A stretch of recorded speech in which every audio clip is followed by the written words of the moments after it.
అందరికీ హాయ్, బాగున్నారా? బేసిక్గా స్టార్ట్ చేసే ముందు ఒకటి చెప్తా. హనుమంతుడు ఉన్న చోట జై హనుమాన్ అన్న తర్వాత మన పని మొదలెడతాం, అవునా? శ్రీరాముడు ఉన్న చోట జై శ్రీరామ్ అన్న తర్వాత మన పని మొదలెడతాం, అవునా? అలాగే బాలయ్య బాబు గారు ఉన్న చోట జై బాలయ్య అన్న తర్వాతే మన స్పీచ్ మొదలెడతాం. ఒక్కసారి జై బాలయ్య అనండి. ఇప్పుడు బాలకృష్ణ గారి గురించి మాట్లాడుకునే ముందు మనం ఒకరి గురించి ఈరోజు మాట్లాడుకోవాలి. ప్రపంచంలో మనం ఏ మూలన ఉన్నా నేను తెలుగువాణ్ణి అని గర్వంగా ధైర్యంగా చెప్పుకుంటున్నాము అంటే ఆ గర్వం పేరు, ఆ ధైర్యం పేరు నందమూరి తారక రామారావు గారు. శ్రీరాముడు, శ్రీకృష్ణుడు ఈ దేవుళ్ళు ఎలా ఉంటారో మనకు తెలియదు, కానీ రామారావు గారు ఆ పాత్రలు వేసినప్పటి నుంచి శ్రీకృష్ణుడుగా ఆయన ఫోటోలే ఇంట్లో పెట్టాం, శ్రీరాముడుగా ఆయనకే చేతులెత్తి దండం పెట్టాం, అవునా కాదా? అలాగే మీరందరూ గమనించినట్టయితే మీ రామారావు గారి గురించి చెప్పాలంటే నాకు చిన్నప్పటి నుంచి ఆయన సినిమాలు ఎన్నో చూసి పెరిగా. మీరు బొబ్బిలి పులి అనే ఒక సినిమా చూసారా? మీరు లాస్ట్లో ఒక 15 నిమిషాల కోర్టు సీన్ ఉంటుంది, అది ఒక్కటి చూడండి చాలు.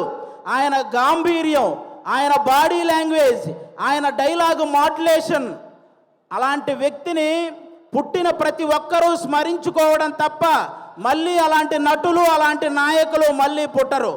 అలాంటి రామారావు గారి గురించి ఈరోజు బాలకృష్ణ గారి సమక్షంలో ఆయన 101వ జయంతి సందర్భంగా స్మరించుకోవటం నిజంగా అదృష్టంగా భావిస్తున్నాను sir. Thank you so much. Telugu జాతి గౌరవాన్ని రామారావు గారు కాపాడితే రామారావు గారి గౌరవాన్ని ఒక పక్క దమ్మున్న సినిమాలు చేస్తూ ఇంకో పక్క నిజాయితీ గల రాజకీయాలు చేస్తూ కాపాడుకుంటూ వస్తున్న వ్యక్తి మన నందమూరి బాలకృష్ణ గారు.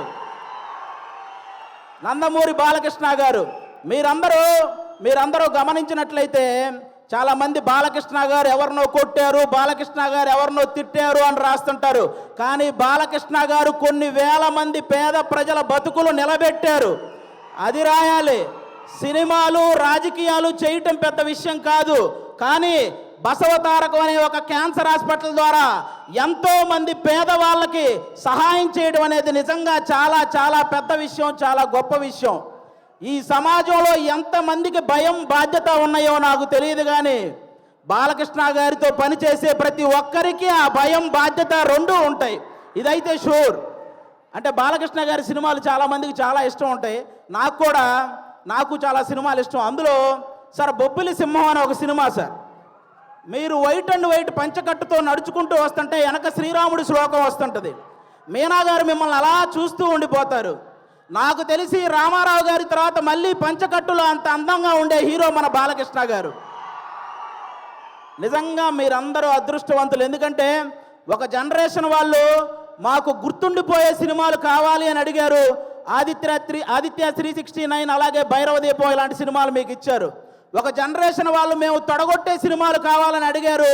సమరసింహారెడ్డి, నరసింహనాయుడు అనే సినిమాలు మీకు ఇచ్చారు.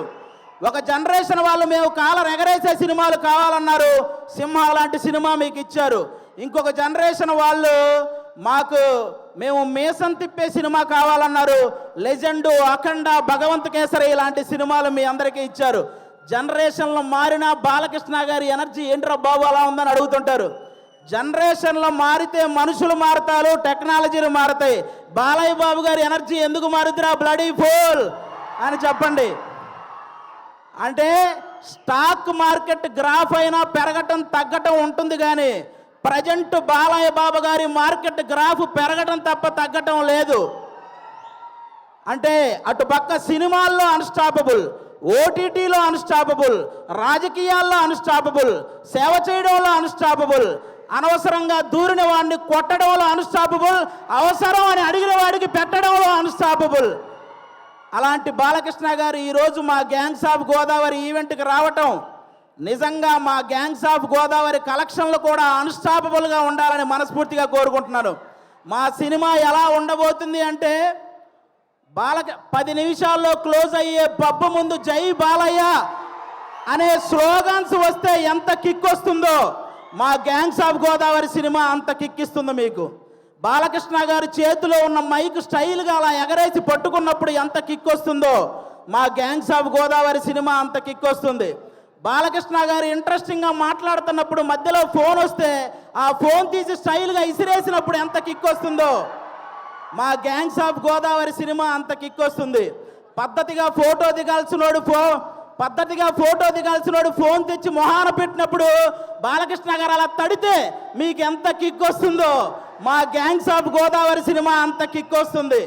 బాలకృష్ణ గారి సినిమాల్లో సెకండ్ హాఫ్లో వచ్చే క్యారెక్టర్ మనకి ఎంత కిక్కిస్తుందో ఈ గ్యాంగ్స్ ఆఫ్ గోదావరి సినిమా కూడా అంత కిక్కిస్తుంది. ఫైనల్గా ఒక మాటలో చెప్పాలంటే మ్యాన్షన్ హౌస్ వేస్తే ఎంత కిక్ వస్తుందో మా గ్యాంగ్స్ ఆఫ్ గోదావరి కూడా అంతే కిక్కిస్తుంది. ఒక్క మాట బాలయ్య బాబు గారి పర్మిషన్తో చెప్పాలనుకుంటున్నాను. రేపొద్దున నందమూరి నటసింహం, కొనిదెల కొదమసింహం అసెంబ్లీలో అడుగు పెడితే ఎంత కిక్ వస్తుందో మా గ్యాంగ్స్ ఆఫ్ గోదావరి కూడా అంతే కిక్ వస్తుంది. ఇది మీరందరూ గుర్తుపెట్టుకోవాలని నేను కోరుకుంటున్నాను. అలాంటి బాలయ్య బాబు గారు ఈరోజు మా ఈవెంట్కి రావడం నిజంగా మా అదృష్టం. Thank you sir, thank you so much. ఈ సినిమాలో విశ్వక్సేన్ గారు ఒక 28 ఏళ్ల కుర్రాడు రత్న అనే పేరుతో థియేటర్లో చేయబోయే మాస్ జాతరను మీరందరూ రేపు 31వ తేదీ చూడబోతున్నారు. మామూలు విషయం కాదు. అతను విశ్వక్సేన్ అనే అతను సినిమాలు చేస్తే ఒకటి పెట్టిన డబ్బులు వెనక్కి వస్తాయి, లేకపోతే లాభాలు వస్తాయి, నష్టాలు మాత్రం రావు. అలాంటి పర్ఫార్మర్ అతను. 24 క్రాఫ్ట్స్ మీద పట్టున్న వ్యక్తి మన విశ్వక్సేన్ గారు. అలాంటి వ్యక్తికి ఈ సినిమా పెద్ద విజయాన్ని ఇవ్వాలని మనస్ఫూర్తిగా కోరుకుంటున్నాను. ఇక డైరెక్టర్ కృష్ణ చైతన్య గారు తన మైండ్లో గుర్తొచ్చిన డైలాగుని మీ మైండ్లో గుర్తుండిపోయేలా రాసే రైటర్ కమ్ డైరెక్టర్ మన కృష్ణ చైతన్య గారు. మనందరికీ త్రివిక్రమ్ గారు అంటే చాలా ఇష్టం. త్రివిక్రమ్ గారికి కృష్ణ చైతన్య అనే వ్యక్తి చాలా ఇష్టం. కాబట్టి ఈ సినిమాలో ముఖ్యంగా కుప్పలుగా డైలాగులు ఉంటాయి. మీరు అవన్నీ కూడా ఎంజాయ్ చేస్తారు. నెక్స్ట్ అంజలి గారు మిమ్మల్ని సీత అనే ఒక క్యారెక్టర్తో మైమరిచిపోయేలా చేసింది. గీతాంజలి అనే ఒక క్యారెక్టర్తో భయపించేలా చేసింది. ఈరోజు ఈ రత్నమాల క్యారెక్టర్తో ఆ 2 క్యారెక్టర్లు మర్చిపోయేలా చేయబోతుంది అంజలి గారు. ఇంకో పక్క మా నేహా శెట్టి డీజే టిల్లునే భయపెట్టిన రాధిక. ఈ సినిమాలో రత్నాకి భయపడబోతున్న బుజ్జి లాగా తను చూడబోతున్నారు. రాధికాని మర్చిపోతారు, బుజ్జిని గుర్తుపెట్టుకుంటారు. షూర్ షాట్గా చెప్తున్నాను. ఈ గ్యాంగ్స్ ఆఫ్ గోదావరి సినిమాతో మీ అందరికి ఇంకో మాట కూడా చెప్తాను. ఒక హీరోని అభిమానిస్తే ఇంకో హీరోకి వ్యతిరేకమేమో అనుకునే వాళ్ళందరికీ నేను చెప్తున్నాను, మాకు తెలుగు సినిమా అంటే పిచ్చి, తెలుగు హీరోలు అంటే పిచ్చి. అందరినీ అభిమానిస్తాం, అందరినీ గౌరవిస్తాం. తెలుగు సినిమా బాగుంటే టోటల్ అందరం బాగుంటామని భావిస్తాం. అలాంటి ఈరోజు మీరందరూ కూడా ఈ సినిమాకి వచ్చి మా సినిమాని ఆశీర్వదించడానికి వచ్చినందుకు థ్యాంక్ యూ సో మచ్. అలాగే ఈ మధ్య థియేటర్కి జనాలు రావటం కొంచెం తగ్గింది. అందరూ కూడా ఎందుకంటే ఎవరైతే ప్రేక్షకులకి అలాగే సోషల్ మీడియాలో ఉన్న రివ్యూవర్స్కి మీ అందరికీ కూడా తెలుగు సినిమాని కాపాడాల్సిన బాధ్యత మీ అందరి మీద ఉందని మనస్ఫూర్తిగా కోరుకుంటున్నాను.